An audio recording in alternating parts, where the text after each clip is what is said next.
to welcome for this first Tuesday Council of the season. And it's my pleasure to welcome, our pleasure at the Delegation University to welcome Marie-Armelle Beaulieu. I think for the French-speaking people here, she's quite known. She has run the Terre Sainte, the Franciscan magazine for the Holy Terre Sainte Magazine for 20 years now. And I would say that she is sharing with passion her love for this country and so many different complexities to a larger audience, especially in France and in the French-speaking countries. So tonight we are going to Marie-Armelle about the delegation of the Holy Land at the Council of Nicaea, a very interesting study that will explain as far as in the Terre Sainte Magazine a few months ago. Thank you very much. Thank you, Father Jean-Paul, and my fellows and Nicea for trusting me in this adventure for me of speaking about these topics in English. I have to tell you that this work is the work that I produced in the Holy Land magazine in French that I am running, as she said, since 20 years. To celebrate the 1,700 years of the Council of Nicaea. And this work and this magazine belongs to the custody. It means that without the Franciscans of the Holy Land, since 105 years, having this review, this topic would not exist. And I'm really grateful to them as well. So I have been doing this work on these two issues of the Terre Sainte Magazine because I was wondering how can I celebrate the Council of Nicaea when I am not a theologian. When I sent my presentation to Marie-Armelle Beaulieu, I put this sentence to present me that I am a journalist, specialist of nothing, and I am very proud of it. I am very proud of it because, a journalist, you come and you benefit from the knowledge of the person you have in front of you. So today it is this topic. A day after it will be the Tibet situation.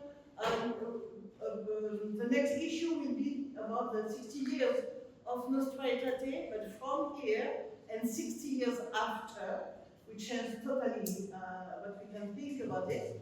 So I'm very proud to be specialist of nothing, but sometimes for this topic, or the topic that I did years ago about the tradition of tattooing the Christian in Jerusalem, it was very unique. I mean, I did a special dossier about it, and the family Razouk is now a millionaire because of my work. So, but I have no benefit, unfortunately. So, I was speaking since few minutes, and already you understood that I am not coming from your background. There are many of you Americans or English speakers. It's not my mother language, not at all. And even I never learned it. I did not learn it at school. So what I know is what I can do, taking some French names and putting a kind of accent, because I can also speak like this. So you will not hear something in English, but something in French spoken in English. I'm very sorry for your ears. So let us speak about this famous topic. Who are the bishops present at the Council of Nicea, and where do they come from? First of all, I think I will speak about this image a little bit later. First, according to the tradition, 318 bishops attended the council. There now survive several versions of the list of signatories in Greek, Latin, Syriac, Coptic, Armenian, and Arabic. The Greek one is online, if you look for it. With a majority of long manuscript tradition, use of different script, and this list disagree on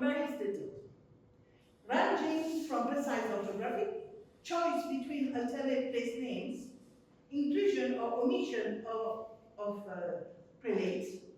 Anyway, none of the surviving list actually includes 318 bishops.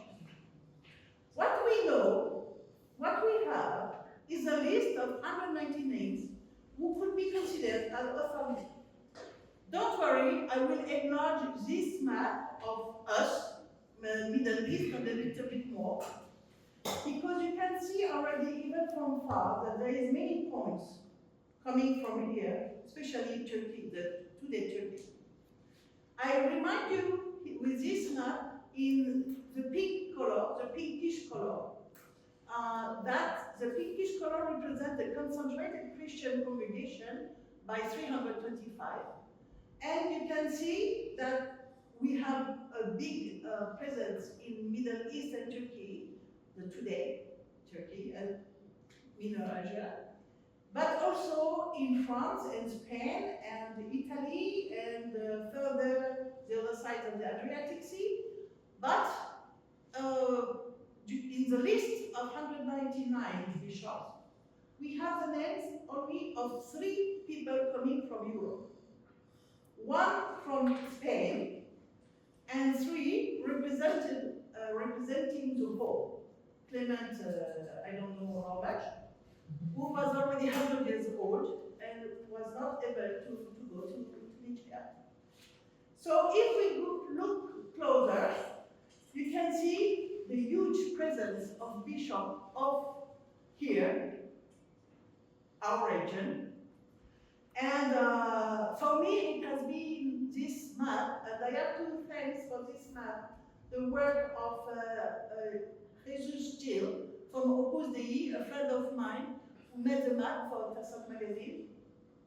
I gave him the list, and then he manages to find all the places. And by the way, Jesus is doing all the maps of Opus Dei and the resources of Opus Dei that the center of Abu Ghosh, which is Saxum Center, is producing marvelous maps about the history of here. You should see these maps. They are, you can download the books on their website, Saxum. Anyway, if we go closer to our Holy Land, here we have the list of the bishop of the eparchy of Palestine. I will come back to the name eparchy of Palestine. For the moment, I will make the list, read the list, Macarius of Jerusalem. The list is in order of signatories of the council. So Macarius of Jerusalem, Germanus of Neapolis, Marinus of Sebast, Gaianus of Sebast, Eusebius of Caesarea, Sabinus of Gadara. Gadara, it is where? Sayed Case. Case in Jordan today. Longinus of Ascalon, Peter of Nicopolis, Emmaus, you of Emmaus, Macrinus of Jamna, Yavne, Maximus of Eleuteropolis, which is Ben Gurion, Paul of Maximiliapolis, La Jaune, in Jordan, Janarius of Jericho, Aetius of Lydda, Lod, of course, Silvanus of Azotus, Ashdod, Trophinus of Cytopolis, Betia, Asclepius of Gaza, Peter of Elea, which is Elat, it's not the other one, and Antiochus of Capitolias, which is Beit Ras. And this is a map of the cities from which the delegation of 18 bishops of Palestine went to Nicea Council. It's interesting to see that we have already our today diocese, Israel, Palestine, and Jordan. So, in this list that I read, most probably you recognize 2 names, the names of Eusebius and Macarius. I said that most probably because normally everybody who visited the Holy Sepulchre, and I'm thinking about the pilgrims who visit or visiting the Holy Sepulchre, they heard about these two names, Eusebius and Macarius. They are named, nobody knows who they are exactly, but they are named in the construction, speaking about the Holy Sepulchre, and the construction of the Holy Sepulchre. And Constantine, of course, the emperor. Their crucial role in the history of the church, and particularly our own. Matthew, don't laugh. Constantine, he signed the Edict of Tolerance in Milan, 313, and he ordered the construction of the anastasis. Eusebius wrote the first history of the church and the onomasticon. I will come back on this topic of the onomasticon a little bit later. And Macarius, he found the tomb of Jesus and was the master builder of the construction of the anastasis. For the Latin people among us, Holy Sepulchre. The eparchy of Palestine at the 4th century. So when I'm speaking about the eparchy of Palestine, for the title of this lecture, we put Holy Land, for some political reasons that you can easily understand today, because it is a sensitive topic. But the reality is that in 325, the Holy Land does not exist.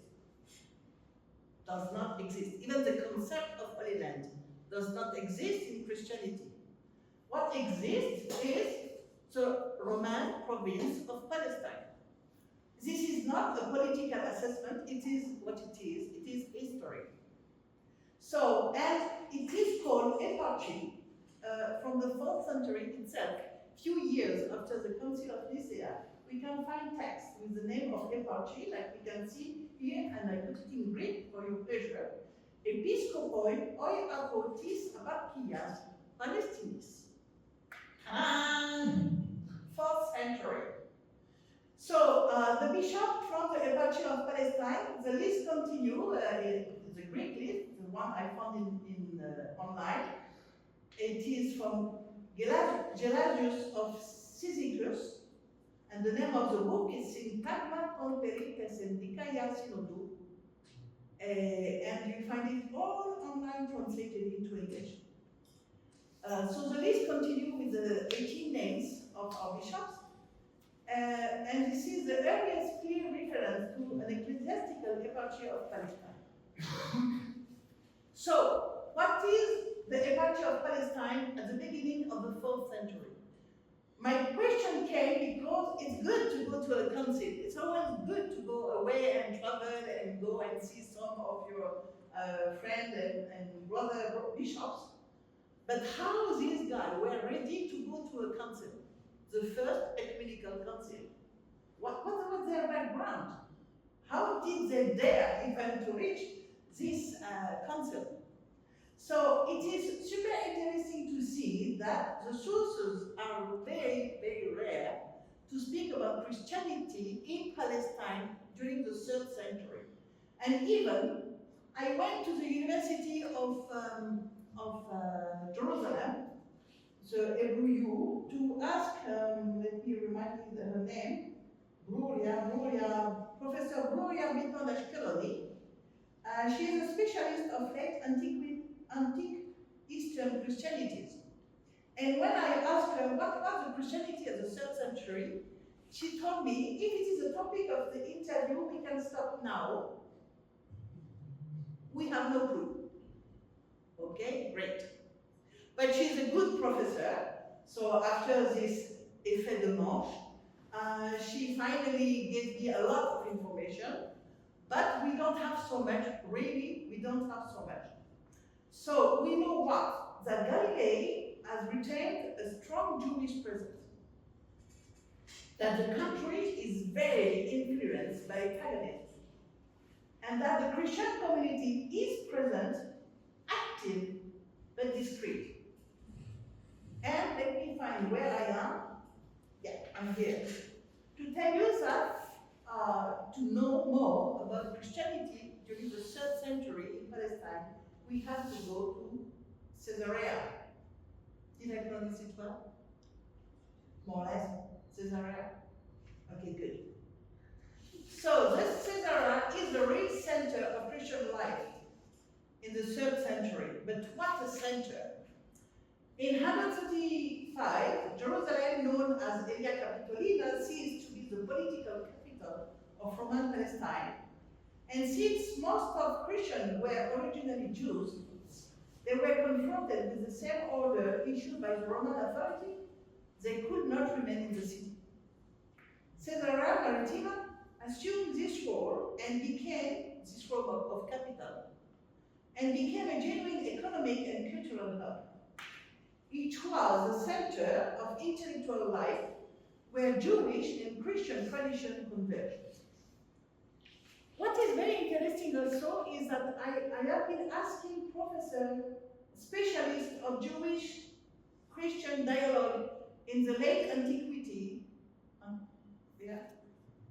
and I asked them, so what was the life of the Christians and the Jews at this time? And they are not able to answer. They can answer about the discussions they had, but not about their daily life. So what we know about Caesarea is that Christian and Jewish figures left a significant imprint. Among the Jews, we have Rabbi Oshaya, and during the first half of the 3rd century, and Rabbi Abahu, who ran a Jewish academy in Caesarea. For the Christian we have, and you will recognize few names: Origen, not bad; Theodore of Neo-Caesarea, who is also known as Gregorius Thaumaturgos. By the way, he converted to Christianity because of Origen. Dorotheus of Antioch, Eusebius, Gregorius of Nazianzus. So famous guys, famous theologian, famous saint, most of them, and living in Caesarea and studying in Caesarea. Wow, we will never visit Caesarea the same way we were. And we know the Christian presence a little bit later because, of course, Caesarea is named 15 times in the Act of Apostles, but we have an ancient document, among them the Byzantine Itinerary, who names several places in Caesarea. The houses of Philip and Cornelius, the chamber of the 4 virgin prophetess, Philip's daughters, we find them in the Act of the Apostles. The burial place of Pamphilus and Procopius, they were academic. Chapel and churches are known from literary sources: Chapel of Procopius, Church of St. Euphemia, Church of St. Mary the Younger, a building associated with the martyr of Cornelius. And if we have the traces from the 4th, 5th, 6th, starting from the 5th century about these places, we can believe, we cannot assure, but we can believe that they kept a souvenir of these places in the city. The thing is, Professor Patrish, Israeli archaeologist, made excavation in Caesarea. He's a specialist of excavation in Caesarea, and he said that we do not have any trace of Jewish or Christian life in Caesarea during the 3rd or 4th century. So I remind you that at that time, before Constantine, Edict of Milan, it was forbidden for Christians to have their own places. So it is logical. For Jews, it is more bizarre, but if it's bizarre, everybody understands. Weird. But this is it. So we have a presence, but we had also, during the same time, a huge persecution from Decius in between 249 and 251, Valerian, 257, 258, and Diocletian, beginning from 303. Despite the persecution, we have a huge intellectual life in Caesarea during the 3rd century. Origen, very well known from all of you, I'm sure. Origen is from Egypt. And he was fleeing from the persecution of there in Egypt. So he came to Caesarea to continue his studies. He was a layman at that time, when he arrived the first time in 215. He was a layman, and despite the fact that he was a layman in Caesarea, the bishop of Palestine asked him to start to give classes of theology in Caesarea and in different places in Palestine. And he was so successful that then he went to what today is Turkey and I think Rome to give also classes. But he started to give his classes really in Caesarea. And we believe that he chose to come in Caesarea because it was already an intellectual place. He delivered exegetical lectures in Caesarea. He spent the final years of his life there. He lived from 231 for 26 years in Caesarea, where he has been writing all what we know as his work today. And he will help the Bishop Alexander of Jerusalem to build a library. A little bit later, Pamphilus, which is Pamphilus, we don't know really who was that guy. But we know for sure that he founded a library starting with the books of origin, and he assembled approximately in Caesarea 30,000 books, volumes, which is already for that time important. He established a school open to both pagan and Christians, and he created a scriptorium. This scriptorium, a few years later, Constantine the emperor will order 50 Bibles to be copied in Caesarea. 50 Bibles to be copied by hand in Caesarea because the scriptorium was very famous for the quality of his work. When I speak about Bible, I took the information from the Genesis to the book of Revelation. Thank you.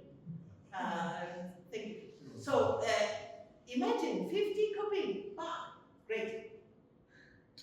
And yes, of course, Marie-Armelle Beaulieu, so I have this mention, that he lent books also to women. Good. Good guy. This is the life during the 3rd century, and because of this intellectual life, the Church of Palestine was able to choose 18 bishops to go to the council.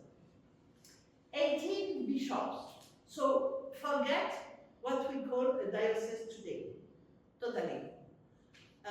Diocese, the name, the Greek name, it is a Greek name, is the name that the civil administration of the Roman Empire was using to name, let us say, big cities and their surrounding. So we have much more dioceses in this small land of today than we have today. Sayeda, you were telling me that we used to have 58? Yes, 58. 58 dioceses on the Holy Land, including Cyprus.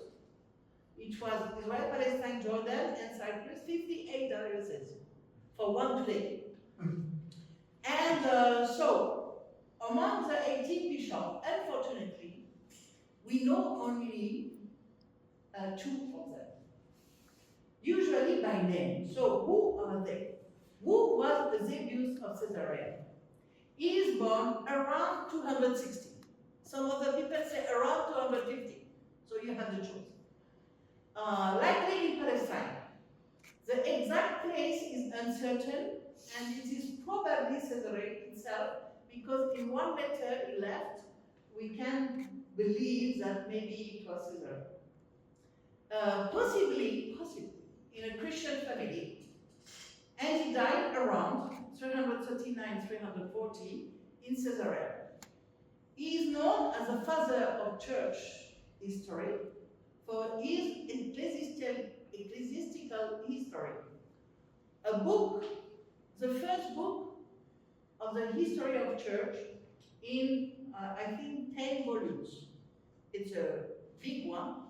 It's not his biggest book, by the way, and history was not his favorite activity. He received an education in Caesarea. Good. It's a school founded by pointillist, and he studied scripture, Greek philosophy, and early Christian writings, and he was deeply influenced by Origen's works, and he became a bishop of Caesarea around in 313. After the Church of Egypt didn't want him anymore because he has been ordained priest without the permission of the bishop of Egypt. So he was banned from Egypt, so he came back to Caesarea to be a priest first and then a bishop. Yes, this illustration is coming from a Syriac manuscript. It is from the 6th century. That one is still Eusebius. It's coming from Ethiopian book from the 5th century.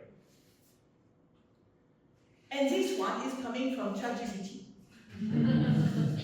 So this is Eusebius writing the ecclesiastical history from his office in Caesarea. Beautiful view on the seas. So Eusebius was witness of the great persecution in between 300 and 311, and he wrote about it a book, which is the Martyrs of Palestine, where there are plenty of information about the people who were martyred and how they have been martyred, and the description of the suffer. It's incredible, but there are many information in this book. He was close to Constantine the Great that he met when Constantine came in Caesarea, and Constantine was at that time 19 years old, and they became friends and they remained friends. This is why he wrote later a life of Constantine, but without having Constantine next to him, because Constantine was in Rome mainly, not only, and he was here, but they were exchanging letters. We have traces of letters in between the two guys. And his writing shaped the Christian memory of the early centuries and preserved countless sources now lost.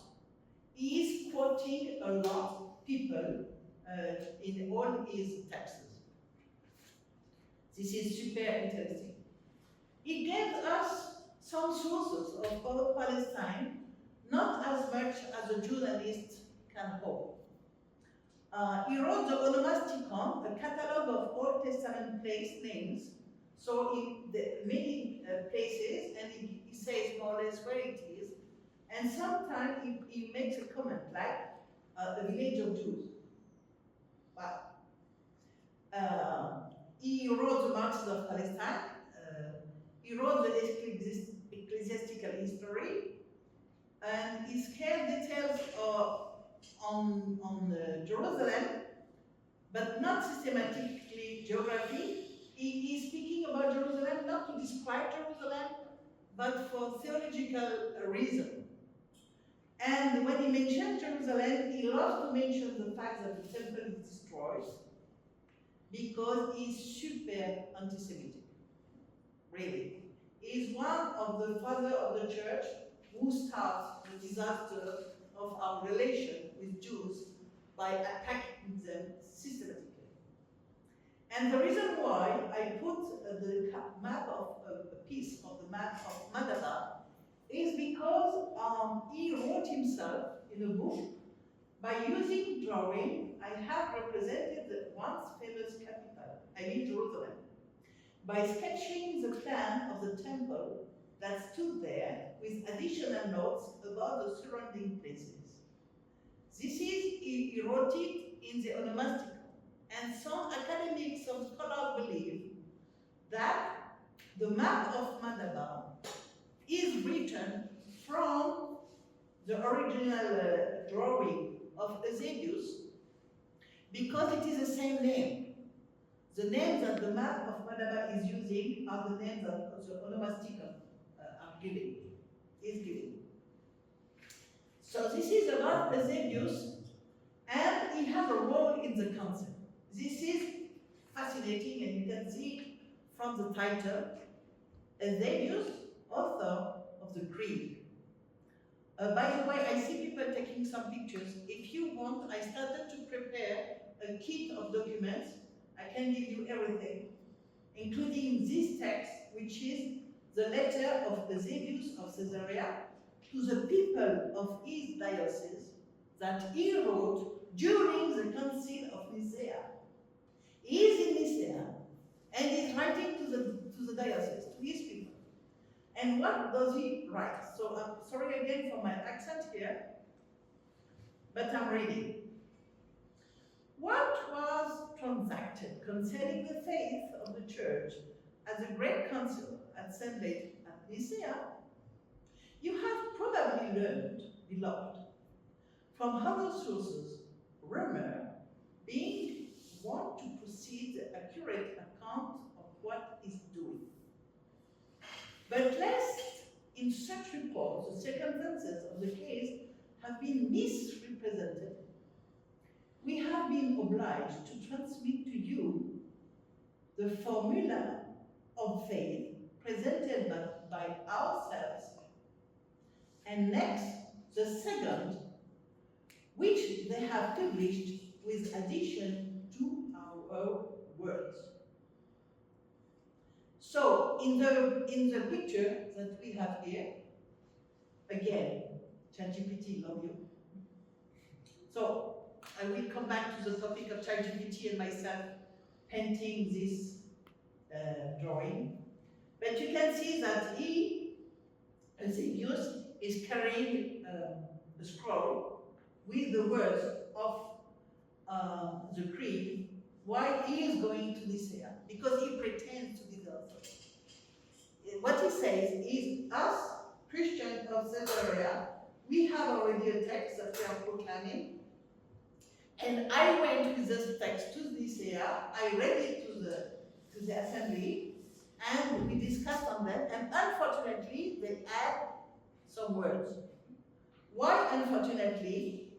I guess you have read already the next sentences, but this is the prophet. It is still the same letter. And they're suggesting this formula. We did not let it pass without inquiry or in what sense they use the expression of the substance of the Father and consubstantial with the Father. So this is the very word of Eusebius in his letter to his parishioner during the council.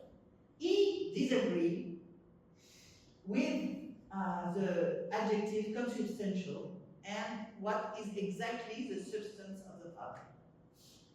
The question was Eusebius an Arian? The French specialist of Eusebius, Stéphane Mornay, says that he was not an Arian, but he was a friend of Arius. And he was defending Arius, but not being an Arian, which is tendentious because he signed the Creed of Nicea. He signed all the acts of the council, but the rest of his life he has been fighting against consubstantial. And really, as I am a specialist of nothing, and as I see that there is a bishop here and some priests and pastors, I do not dare to speak more about the fact that Eusebius was or not Arian, because it is super subtle. Really, he has an idea of the Trinity which is quite interesting. He has a desire He wants the Father to be higher to the Son, but is he an Arian? I don't know, and I don't know all this subtlety of theology. It's not my level. Guys, thousands of pages have been written these last 2 years about this topic, so go back to that. So, what is the legacy of Eusebius? Best remember of his historical work, his theology was later distrusted because he defended Arius and because of his point of view on the Jews. Ecclesiastical history, first Christian text to carry the name history ever. First Christian name to carry the name history ever. Eusebius, founder of church history, so he founded science. His exegesis fell out of fashion, but he stressed the Trinity against modalism, against Marcellus. It is the name of one of his books. Above all, he is recognized since antiquity as a great scholar. Good. Thank you, Eusebius. Macarius of Jerusalem. Some Latin among you know where this painting is coming from? I would like the Latin Patriarchate. Yes. He is one of the painting that we have when we go to the main hall of the Latin Patriarchate. Macarius of Jerusalem. The only one, by the way, that nobody in the Patriarchate knows except Bishop Somali. I asked Bishop Somali to confirm if it was Macarius, and he told me it is the only painting where we do not have the name behind. But the guy has a map of the Holy Sepulchre, so he doesn't need to be a genius to understand that it might be here. I'm not a genius. So he's born in the 3rd century. The exact date is absolutely unknown. He became bishop of Elia Capitolina in Jerusalem around 312, and he died after 333, acting during Constantine's reign and without being present at the inauguration of the Holy Sepulchre. So from here, we have my own interpretation of the relation in between Macarius and Eusebius. You know, I am a journalist. I am not a specialist of anything, but as a journalist, we are used to connect the point. And I have been trying to connect some points during this work. Most probably, there is tension in between Caesarea and Jerusalem because Caesarea is now the siege of the metropolis.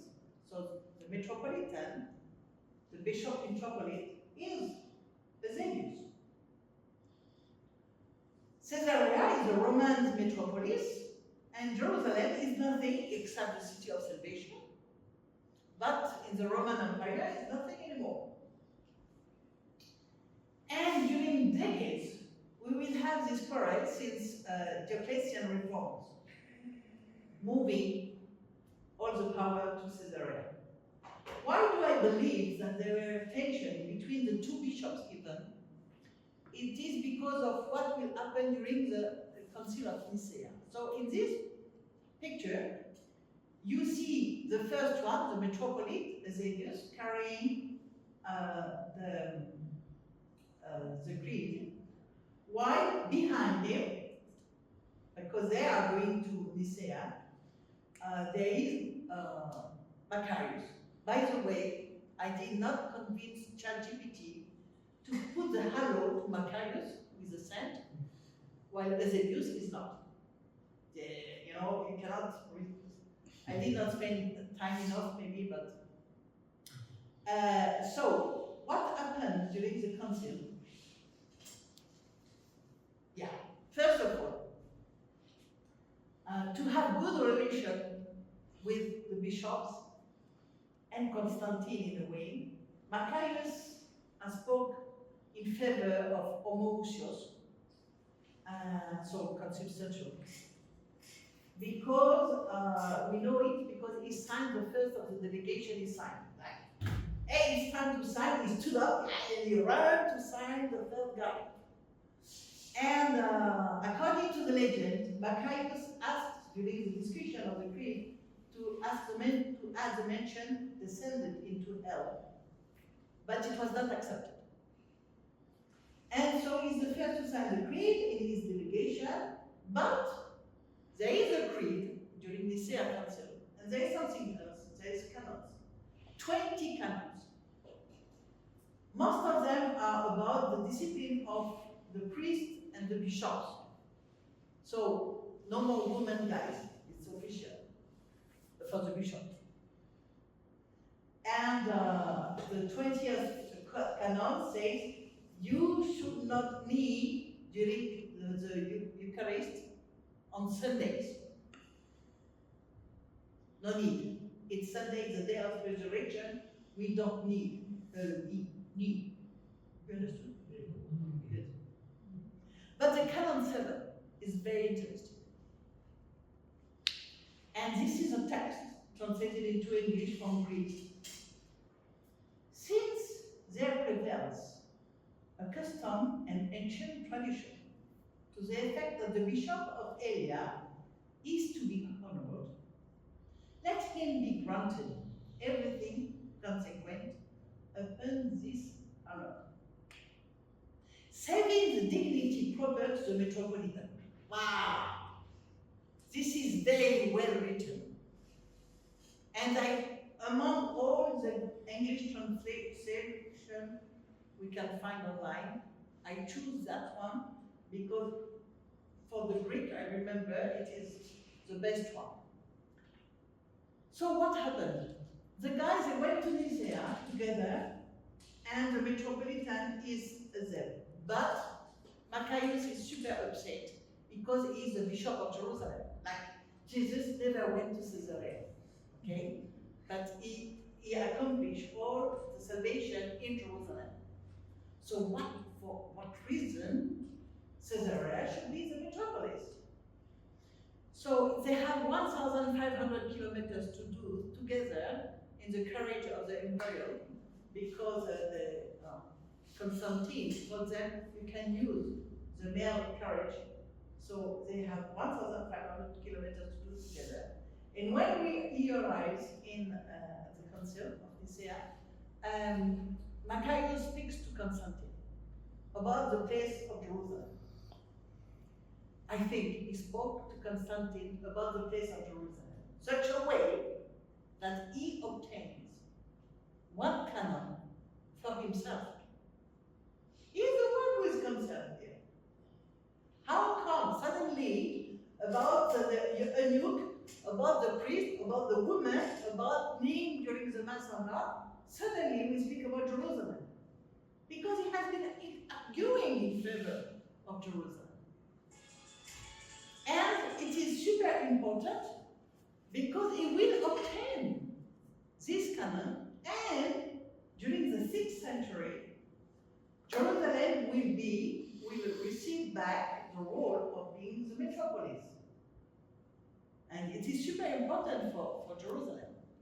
And it is, I think, it is speaking about the role of Jerusalem, the meaning of Jerusalem, the importance of Jerusalem, that he put in mind of Constantine to find the tomb of Christ. Suddenly, after the council, Constantine is writing to Maccabeus, asking him, hey, my mother is about to come, and she is asking me to find the true cross, so please, make your best. And the guy answered, oh, no problem, I will do my best. So yeah, he makes some excavation, and what? Oh, the tomb of Christ. Wow, good. And Maccabeus, Constantine, is writing 2 letters that we still have. He wrote 2 letters to Maccabeus. The first one, find the tomb and build a church, and then do not hesitate on the price, make it the nicest you can, I will pay everything. And from that moment, from this very first church in the Holy Land, we will have the Holy Land. Because also in his letter, Constantine is not exactly using the term Holy Land, but he starts to speak about sacred places. And from that, after 100 years, we start to have more churches and the Holy Land that we have now. So it's not nothing. Macarius is not known, but I think that his role has been super important for the church of ours, according to his discussion with Constantine. So him, thanks to ChatGPT again, we see him with the Empress Helene, speaking about the new map of the construction of the building of the Holy Sepulchre, because she came to verify the job. And so his name is, his role has been super important. And, yes. And we can see also that when Eusebius, in the life of Constantine, is speaking about the discovery of the tomb of Christ, of Jesus, of course, Eusebius is emphasizing the role of Constantine. It is his job. It is the life of Constantine. But we can see that he is a bit reluctant to find the place, because he wrote,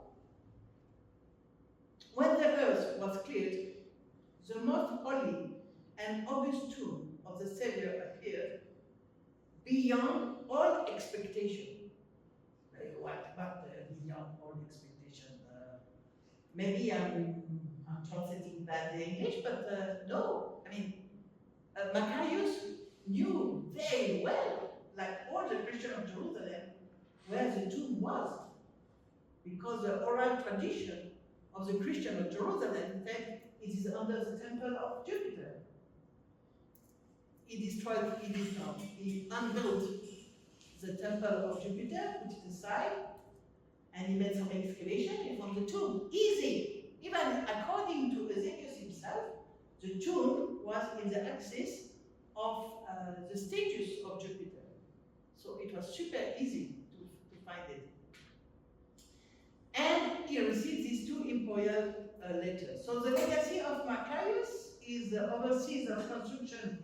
He oversees the construction of the Holy Land complex, which is complex. Martyrio and Triporticus and Anastasis. You remember as the bishop who gave Jerusalem back its sacred centrality in Christian memory. Saint Athanasius is contemporary, refers to Macarius as an example of the honest and simple style of apostolical man. He is venerated as saint in both Eastern and Western churches.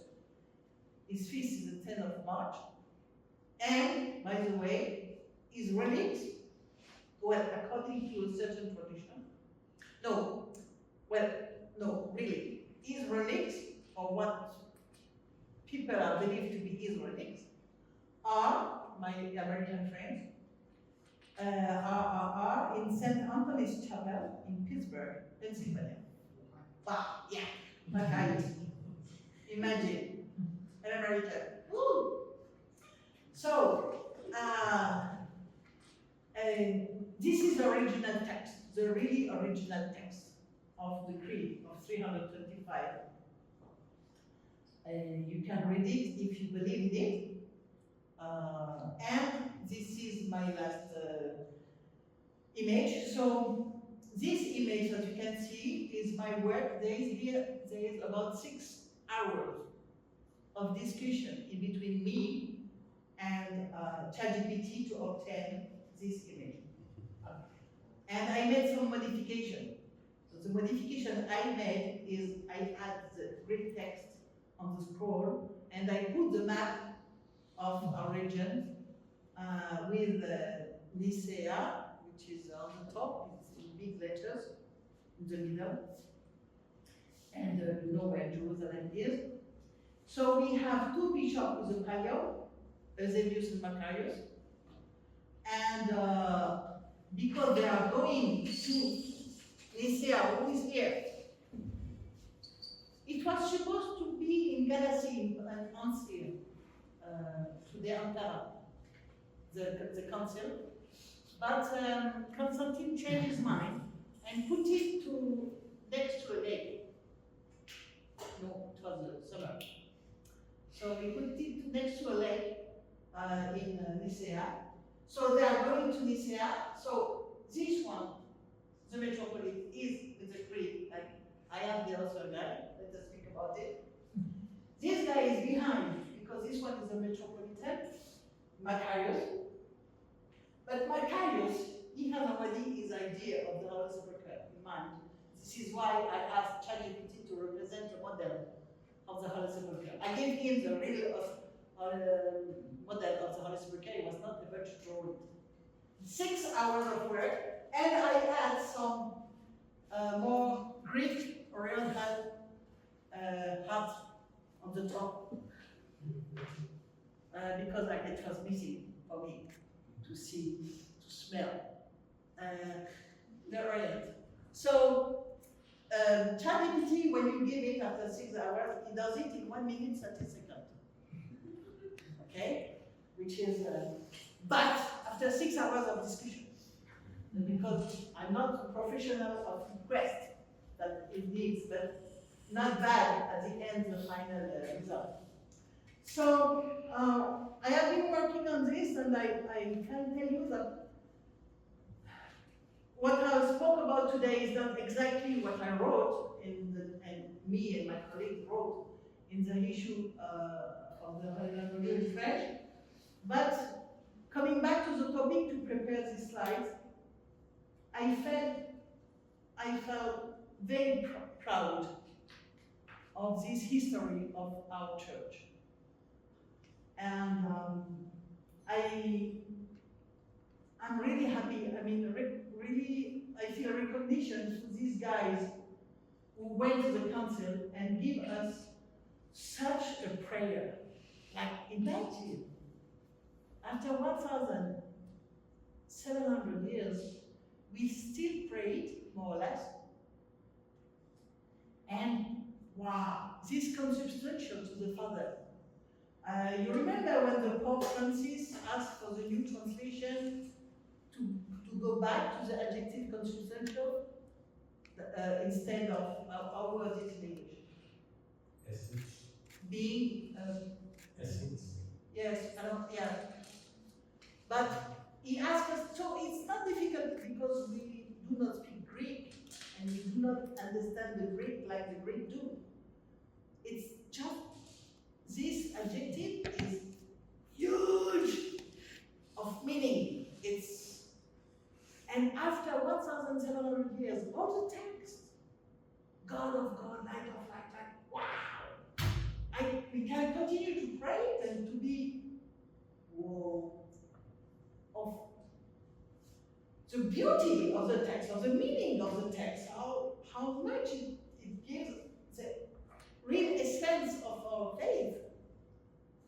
So I was really proud of the 18 guys of Palestine who went there, participate to the discussion, and and I really wish that some academic in the future will take the topic of rewriting a history of the Christian church during the of the Palestinian church, if I may use Palestinian adjective, and again, it's not a political assessment, but of this local church during the 3rd and the 4th century. There are many ways to find many information to speak about it. Among them, there is a guy, I think he's British, and I forgot his name, no, I will find it. He wrote a text, 18 pages, with a lot of notes about the Christianity in Caesarea during the 3rd century, but his English is horrible. Mine is, because I don't speak English, but he is supposed to speak it, to write it well. It is a disaster. Even me, I'm able to say it, so imagine, you will suffer. His name is Glanville Downey. Fascinating text, and in the kit I'm ready to send to people who want to. There is 18 pages about the church in Caesarea during the from the 3rd century to the 6th century, by the way. And it is full of information and with all the notes of the church, of the father of the churches that he is quoting. So I really wish in the future that some academic will take the topic of the history of ours to dig in, because there is something missing. We don't find the information, so let us write a book. It's a purpose. So this is why I also put my phone number, not because I want an appointment with some young guys, but just because if you want the kit that I'm ready to do with some of the information, you send me a WhatsApp and it will be my pleasure to collect the email addresses and to send you the information. Voila!